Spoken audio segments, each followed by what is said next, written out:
Good morning. Good morning. It is SharRon Jamison, the CEO and founder of the Jamison Group.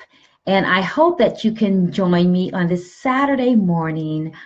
Um, I just finished one of my master classes. The class was called You Can Depend on You Masterclass. Hey, Marcella and Edmund. And that class is based on my book, You Can Depend on You. And it was so powerful. Even though it's ending, I feel a little sad, but I wanted to share 4 reasons why it's so important to look at our stories, because we all have stories in our lives. We all have been taught and told and socialized and conditioned and programmed to believe something about ourselves. And some of the stories that we learned were passed down from generation to generation. And some of our stories are mired in racism and sexism and oppression and all those types of things. Hey, John and Arethea. And we all have these stories, and we create all these stories to help us understand our lives. We all do it. We all were taught and told, observed stories to help us navigate in the world. But here's the challenge. When we don't, hey, John, analyze our stories, we affect 4 important parts of our lives, 4 important parts that I think it's important for us to assess, because if not, you will stay in the story of your history and forfeit an opportunity to create a new story as you walk towards your destiny. So 4 important stories. The first thing that affects us when we don't analyze our stories, hey, Petra and Pet, is that it affects our perspective. Remember, our stories create lenses, are filters in which we see the rest of the world. So if we live in this story of lack, we're only going to see lack. We're going to see lack of love, lack of relationships, lack of power, lack of strength. If we have a lens of fear, everything we see will be based on fear. So when we think about our stories, we have to ask ourselves, what were we taught about love and faith and people? Because if not, our filters, our lenses will impact how we see the world, and how we see the world determines how we function and navigate in the world. So ask yourself, what do I see? What do I see when I look at me? But also, what do I see as I navigate in the world? Do I see pain? Because if you only see pain, you're only going to see pain. Do you see love? If you see love, you will see love. Remember, our stories, our narratives, the scripts that we see in our lives affect our perception and our perspective. What you see impacts your reality and what you will experience. So that's the first thing. Our stories impact our lenses in our perspective. The second thing is that our stories, hey, Drusilla, from Sikeston, hey, from Sikeston, Missouri, how are you? The second thing our stories impact is our purpose. Our purpose is that our calling, our assignment, and all of us have a customized purpose that God or the Spirit implanted in our DNA. And our purpose or our calling or our divine assignment is just as unique as our fingerprints. We all have a unique purpose. But here's the challenge. If we don't evaluate our stories, we will live in victimhood. And if we live in victimhood, we can never perform in servanthood. I'm going to say that again. Victimhood affects our ability to operate in servanthood, because you can never serve people, love people, do anything outside of yourself if you feel like you are a victim. Victimhood makes us feel fragile and afraid and inadequate. It makes us suffer. And so we have to think about, how can we be our best version of ourselves if we are living in victimhood? You can't be a victim and a servant at the same time. You can't be a victim and victorious at the same time. You can't be powerful and pitiful at the same time. We have to look at our lives and assess our lives to become victim wise, meaning understanding our past, so we don't become victimized. It's because if you stay victimized versus become victim wise, you'll never operate in your full capacity or in your full strength or in clarity. So here's a question we have to ask ourselves. Are we victimized by our past? And or how can we become victim wise, W-I-S-E, about our past, so we can leverage the lessons and use the lessons to lift ourselves and leave the baggage. So here's the questions. How can we leverage the lessons and leave the baggage? But we can't do that as victims. So we have to ask ourselves and challenge ourselves to be victim wise, W-I-S-E, and not victimized. And so we have to think about our lives differently, because we will never live in our purpose from a place of hopelessness and powerlessness. We will never operate at a full capacity when we think that we're small. We will never operate in our strength if we feel wounded and weak. So we have to ask ourselves, how can we live a life and see ourselves differently so we can live out in our strength and in our power versus living out in weakness? So that's the second thing. How do you see yourself as your perspective? Your perspective impacts your purpose and your ability to walk fully and fearlessly in your purpose. And here's the third thing. Our perspectives, our stories impact who we allow in our lives, right? It impacts our people. Now let's unwrap this. Let's unravel this. When you feel less than, you will never demand respect from people. You will allow people to treat you any type of way that they want to treat you. And when we do that, we allow ourselves to be dominated versus allowing ourselves to function as full human beings with our own ability to self-actualize. Now, when we have a story that says that we are powerless, we are nothing, we are ugly, we are stupid, we are less than, we will allow people to come in our lives and mismanage our souls and mismanage our spirits. We will invite abuse. So we have to ask ourselves one question. If we don't love ourselves, are we allowing ourselves and are we being complicit in people treating us like a dog? Because you will allow access to yourself if you have a story of yourself that you are unworthy. You will allow people to behave badly in your life if you have a story that you are not deserving. So we have to ask ourselves, hey, Brian and Tasha, what is our story? Because the story that you have about yourselves will inform and influence who you allow in your life.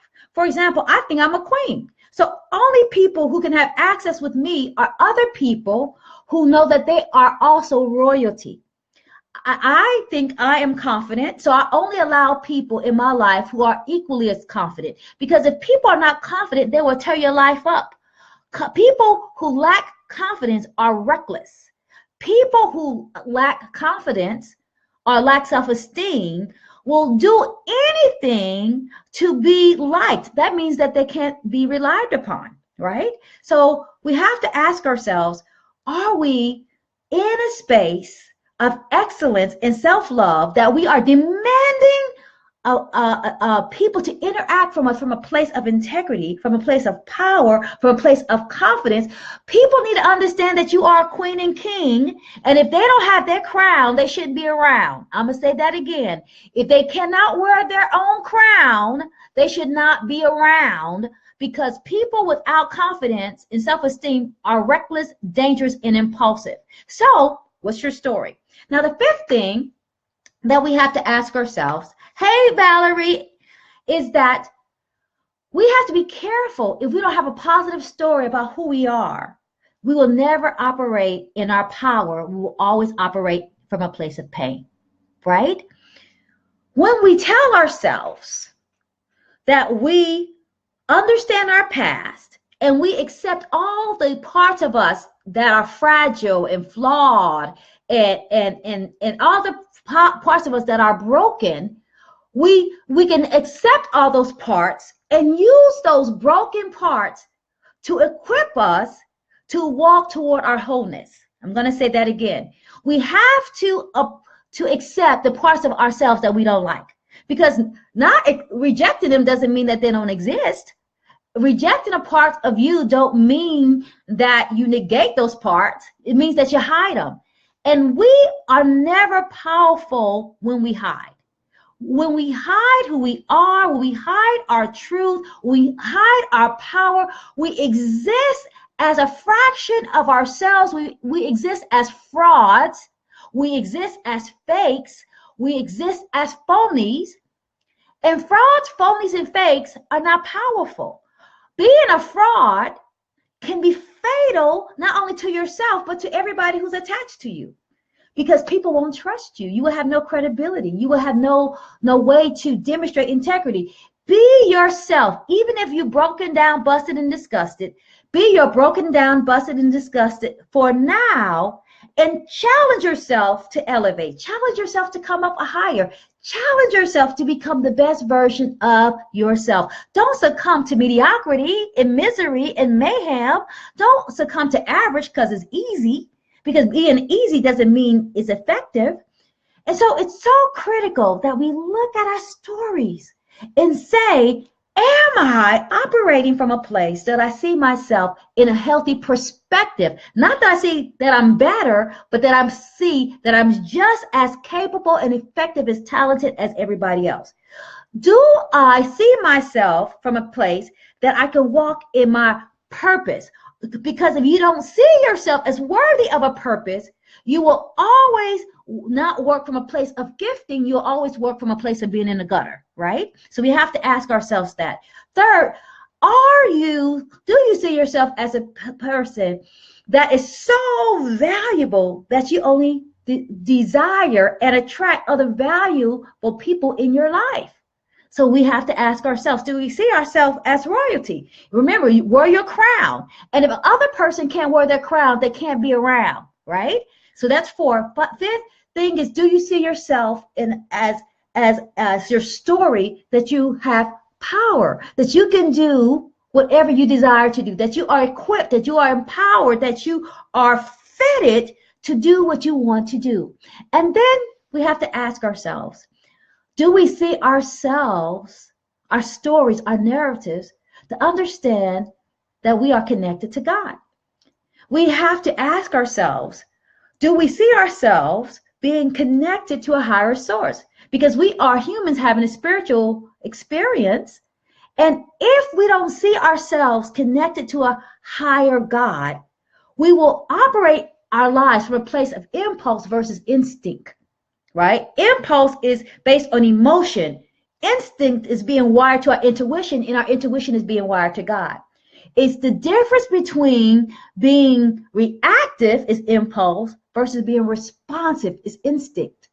And we have to see ourselves, hey, Crystal and Stella and Jody and Jay, we have to see ourselves from a space and a narrative that we are connected to God, not a religion, but a relationship with God. Because when we are connected with God, we operate from a place of alignment, and that's head, heart, and hand alignment, head, heart, and hand alignment. And when we understand that we're connected to God, we operate from a place of enlightenment. Enlightenment means that you're operating from a place of openness, open minds, open hearts, and open spirits. When we are operating from a place of alignment and enlightenment, we are accessing God, a source, and which means that we are not only guided by the source, but we operate in our genius from the source. We operate in grace from the source. Everything is from the source. But we have to understand our stories, our narratives that we have about God, because sometimes we try to take God, a big God, and demote and shrink God all the way down to our reality. And so as a result, we operate from a place of truth I mean, for tradition versus truth, because everything we know about God ain't the truth. Some of it is tradition, some of it is the truth. But we won't have the ability to discern what's true and what's tradition if we don't have our own relationship, not a relationship, not a religion, to God. As I get older, I get more pulled away from traditional religion, because traditional religion is limited. And I feel like I can have my own relationship to God, right? I can have my own interpretation. I don't need someone to interpret for me. So we have to think about, what is our narrative that we have about God? Do we have a narrative that God is accessible to all of us? Do we have an understanding that God allows us to talk to God directly? Do we understand that we don't pray as a check off of a thing to check off, but that we pray to check in to God? And we don't have to pray at different times. We just can pray without ceasing. We don't have to have all these rituals and routine to get in contact with God. Just say, hey, God, that's it. But we have to make sure that we have our own narrative and not allow somebody to dictate and ram down our throats what the narrative should be.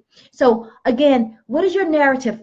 Because your narrative affects your perspective, how you see everything and everybody and every issue in your life. Your narratives affect your purpose, because remember, we can't move to victimhood. I mean, we can't move to servanthood if we are mired in victimhood. Remember, if we stay in the struggle or the suffering of our history, we will never soar in our destiny. We have to ask ourselves, are we allowing our our stories to pick people? Are we picking people our pains? We have to understand, are we picking people our parasites? Are we picking people who have good character and competence? Are we just keeping company? None of us got time for just company. We have to keep character and competence. If you can't help me be better, you have no value to my life, right? They are valuable, but not maybe to your life. And then what's your narrative about power? And then what's your narrative about God? 5 important narratives, 5 important ways that we have to analyze our stories and our narratives and the scripts. Because at the end of the day, you hold the pen and you get to write the narratives, to write the scripts. You get to edit and delete based on what you want in your life. You get to change the characters. You have the power, you have the privilege, you have the permission to create a narrative, a new narrative. If the other one don't fit, create another one. If the other narrative is wrong, create another one. You can create, change, and correct everything that's broken, because you have the power. It's your story. So make yourself a good book. Make yourself a good book, because you might be the only book that other people read, but make a good book because you deserve to be the best book, the best version of yourself. You are royalty. Wear your crown. And make sure, if people don't have their crown, they can't stay around, because if people don't know who they are, they will try to make you less than they are. And that's a doggone shame. Yes. I hope this helps. Blessings to all of you. The next master class, You Can Depend on You, will start in April. And the next You Can Dare to Be You class, which is a powerful class for leaders, that will start in April. I hope that you will consider it. So thanks again for joining me right now. Make sure you handle your stories and challenge your stories. Everything you were taught was not the truth, especially if we were taught stories that were grounded in racism, sexism, classism, ageism, abilityism. Some of our foremothers and forefathers passed down stories because that's all they knew. It doesn't mean it was truth. We got to separate truth from tradition.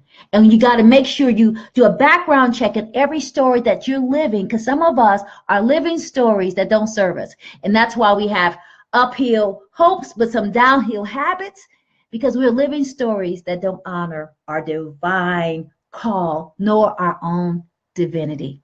So hope this blesses you. Thanks so much, John and Vanessa and Arthenia, for joining me today. I hope you will share this video, this live, if it speaks to your heart. If you think other people could benefit, please share it. And I hope to see some of you in the Dare to Be Me class or the You Can Depend on You master class. The new classes will start in April. And thanks for the people who joined the class. Thank you so much for letting me pour in your life, and thank you so much for pouring in my life, right? Thank you so much for joining me.